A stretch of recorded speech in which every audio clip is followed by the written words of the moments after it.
on Prime Crime. How do you pick the ones that you think you're going to kill? Depends on how the neck looks. The story of one of America's most infamous murderers. Because he did this same MO over and over again, he got very good at it. His own words on the killings. Did you have any conversation with her? My mind was on killing her. And hear from the people who sat across from evil.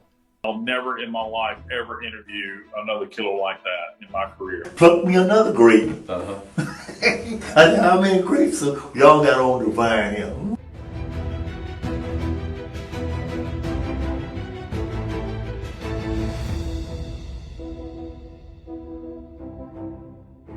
Hey there, everybody. I'm Jesse Weber, and welcome to Prime Crime. This is where we do a deeper dive into the most high-profile and memorable true crime cases.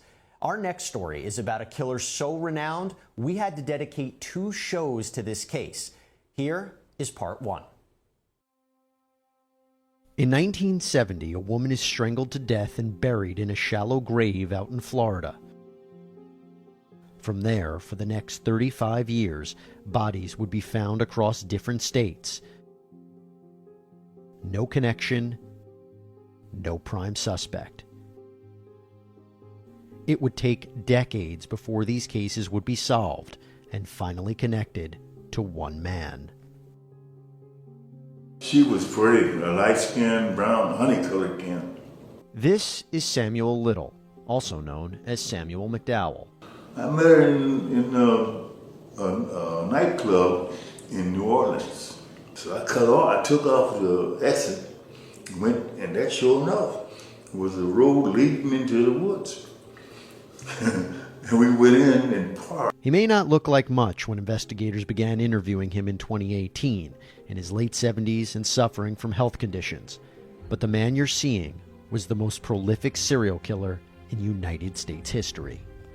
I grabbed her by the legs and pulled her to the water. Mm-hmm.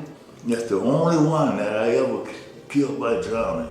That's just one confession of many that Little provided to authorities after his capture at the then age of 71. I'll never in my life ever interview another killer like that in my career. You know, you first see him, he's this little old man in a wheelchair that will remind me of a little old man on a porch, rocking in a chair, telling you his stories about his life, although his stories were demented. North Little Rock. Tell me what that girl looked like. Oh man, I loved her. She was a heavy-set, big old yellow gal, and had buck teeth. It had a gap between the teeth everywhere. She's too big for me to carry her, so I just pulled out the car and laid on that trash that was lit there. There was no remorse whatsoever. It was a matter of fact. I got him to kill. He went into great detail in his crimes. Oh, the only thing I know in all is that I killed him. And that was your intent? That was my intent. Sam Little ultimately confessed to 93 murders from 1970 to 2005. That's more than Ted Bundy, the Zodiac Killer, and the Golden State Killer combined. We know of at least 93 women who were murdered. He was not going to stop. He actually told police that he found it sexually satisfying to rape and kill women. In order to really understand Sam Little's reign of terror, let's first dig into the killings themselves. Like many serial killers, Sam Little had an M.O. Did you ever shoot any of these girls? Shoot? Yeah, with a gun? I get no kick out of shooting. All right. So everything was done by manual strangulation. Did you ever use like a belt or cloth or anything? No garrots and all that, no. No ligatures at all? My hands. Just your hands? Without that, I wouldn't want to do it. He would take his hands and he would put them on their throats and he would choke them, and sometimes he would allow them to revive so he could see the fear in their eyes before choking them out finally. I was squeezing hard enough for the breath could be cut off, and sooner or later she's gonna start wanting to catch a breath, and that's when she tried to pull my hands off. It was too late then. Was it exciting to you at the time? Yes, it was. He's a sadistic killer for sure. He wanted to feel like their neck swallowing. And I think his foreplay, basically, he would take a lot of them to eat, and they would go eat and swallow and drink. And I think that was his foreplay. That's what got him excited, is watching that neck. So how was it that Little was able to commit dozens of rapes and murders without getting caught?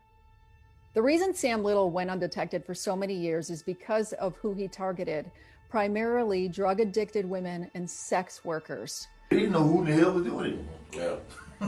I'll go back to the same city sometime and pluck me another grape. I said, how many grapes? So y'all got on the vine here. Sure. That one right there. There's a good one. Yeah. Yeah, that's a good one. So basically, these were women nobody would miss. He knew which women would be not cared about. He knew which women would not be missed. He knew which women would be susceptible to his advances, whether they're romantic or he was providing them drugs or providing them alcohol. She was a hoe, yeah. She's a hoe. She was trying to make some money now. He knew which women on the lower levels of our society he could actually lure into his car to take to a secluded place, to quickly kill them in the dead of night where nobody could see them, and then to dump their body immediately and get out of Dodge. This is how he got away with it. And I'm not just saying, he says it. Long as you didn't get in out there with the people that would be immediately missed, Yeah. and very important to either family or business or somebody. Yeah, you got pretty good at knowing which ones. Well, I'm not going to go over there in the white neighborhood and pick out the little young teenage girl or like the ladies do. You know? And that's how Little got away with it, over and over again. And because he did this secret, because he did this same MO over and over again, he got very good at it.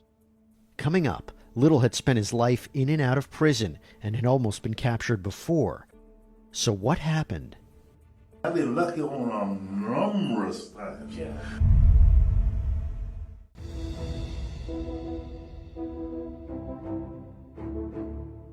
I wanted to be in the back somewhere concealed. So she was already dead in the car?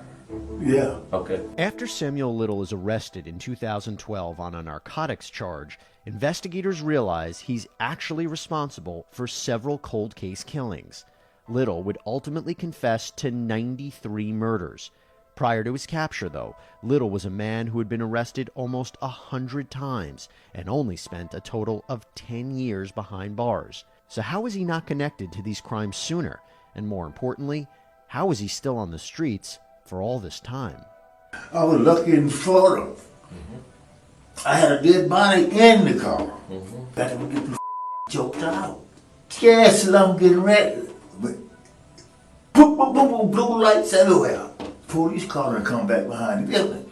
He seen us parked there. I jumped out the car and tried to act like I'm zipping my pants. He said, "Oh, what the fuck? What's going on over here?" I said, "Nothing." I said, "Me and my wife just coming in the courts." Put the damn car, looked in that window with a flashlight, I'm telling you.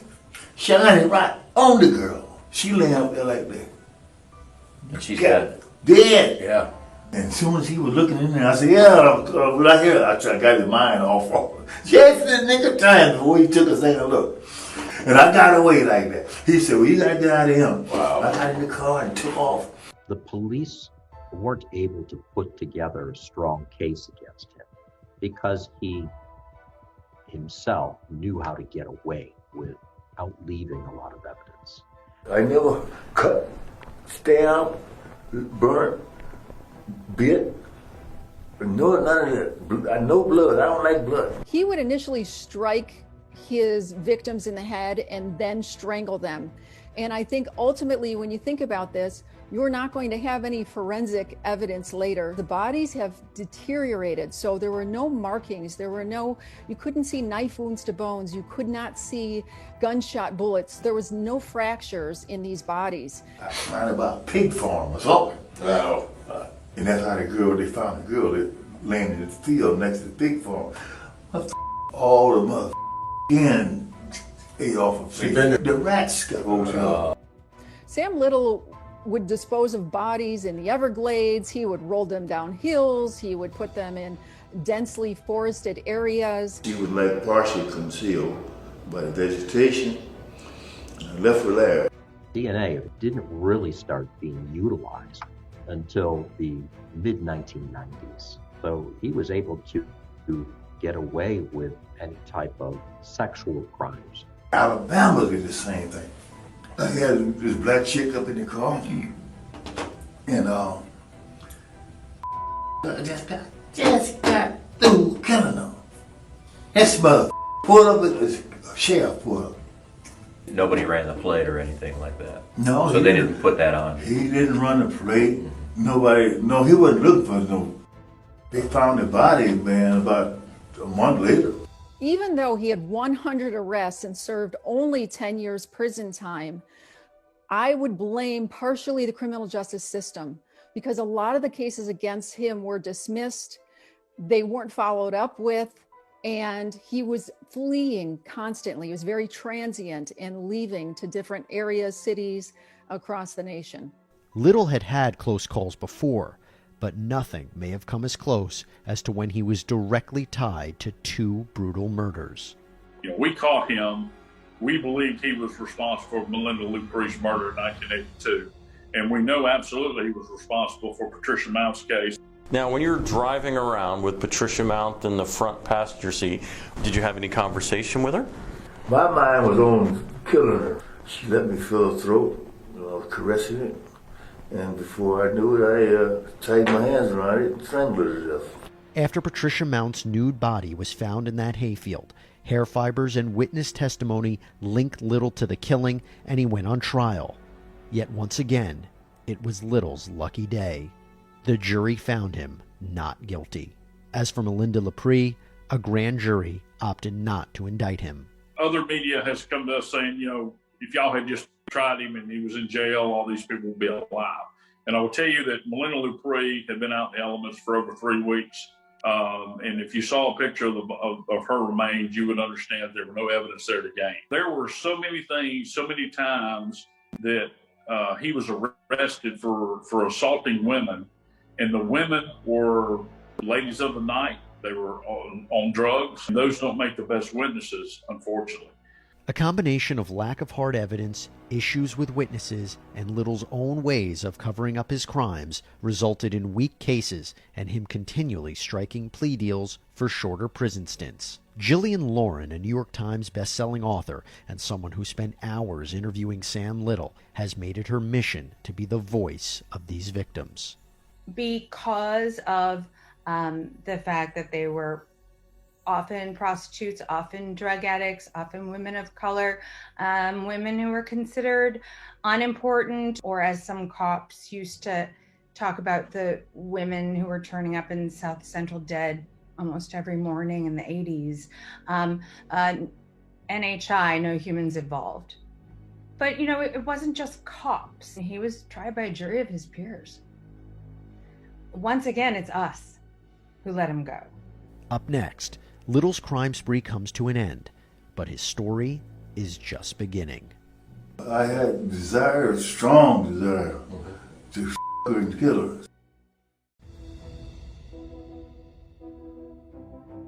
And she played with you a little bit on the way out there, and you killed her in the car. Yes, I was tried for it. You beat it, too. Samuel Little, who's come to be known as the most prolific serial killer in United States history, and whose crime spree spanned from 1970 to 2005, was able to elude justice for years. That is, until 2012. The prosecutors and the police were never able to actually pin a case on him until he left his DNA. California actually had a case where they had run DNA on a cold case, and they had an identical case, or one that was a similar MO. And when they tested that DNA, the DNA came back to an identical person in Sam Little. In September 2012, Little was arrested in a homeless shelter in Kentucky on an outstanding California drug charge. When he was extradited back to L.A., investigators such as Detective Mitzi Roberts were able to link Little's DNA to material left at crime scenes in the 1980s. I was already putting together a Sam Little case because I was working all the cold cases here in my area in Mississippi. Los Angeles, Mitzi Roberts called asking, do we have anything about a Sam Little case? So she came down, interviewed our witnesses to put together a method, an MO of the killer Sam Little. It fit everything with their cases. In 2014, Little was convicted of the murders of 3 of his victims, Carol Alford, Audrey Nelson, and Guadalupe Apodaca. But in a way, Little was also answering for all the women he had killed. They were human beings in that they were all totally different. They're you. In September 2014, Little was sentenced to 3 consecutive life terms in prison without the possibility of parole. While Little had maintained his innocence his whole life, in 2018, he finally decided to open up to investigators. What's up, man? It's so good to meet you, and I'd like to personally thank you for being generous enough with your time. I hope I can clear up some of it. When somebody is incarcerated and they know they're spending their life in jail, their communication with the outside world is, in essence, gone. You're so valuable to society at this point, I think. Well, I'm worth something to these people. I thought I was a worthless thing to them. Saying that I'm worth something. He opened up because it was his exit strategy. This was, again, part of his overall plan. This guy definitely was ready to talk as soon as he knew that he wasn't going to be receiving the death penalty. That's the letter that you requested, that our state attorney will not pursue the death penalty under any circumstances. Now the question became, how do you get Little to open up? I'd love to talk to you about Gainesville a little bit. You know, that's where I live and work. I'm not a Gator fan, I'll tell you right now. You must be Ohio State, though. Right. You know what Urban did for our Gators, though. Ohio State, yeah. Now, you were a USC fan, too? Or? No. I can't stand California fans. But you lived out in California for a while. I've lived there several times. Going to be Little's interview for sure. Wanted to make sure that myself, as a prosecutor, was going to be somebody that he wouldn't mind talking to. We knew that he liked the Cleveland Browns. He's from the Cleveland area. We're from the Cleveland. And so that kind of was our cash, if you will, to be able to build this rapport with him. What do you remember about it? Talking shit. Talking. How I did it? I talked to him straight. I told him he was a big perv. I told him I didn't agree with him. He would say, "What'd you call me, a perverted homicidal maniac?" And I said, "Well, that's like certainly one of the things I'd call you." And he was just like, "Whatever, you're a hoe." I was mostly kind of honest with him. Coming up, Little may have confessed to numerous murders, but how do we know if he was telling the truth? More when we return. Think all court shows are the same? We're talking about your father. Guilty or not guilty? Guilty. Think again. Judge Caprio rules with common sense. I was having contractions. I was rushing to the hospital. Inspector Quinn, what does justice demand? Jail? And compassion. I'm going to take the circumstances into consideration. The best court experience I've had. Clearly, Judge, he's been in a court before. Get caught in Providence.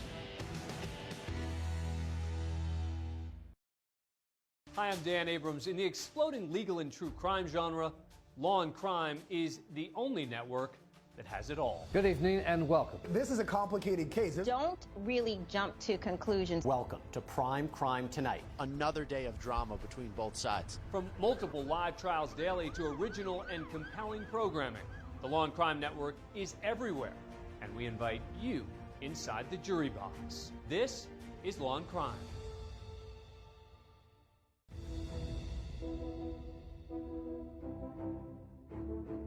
The only thing I did was strangle.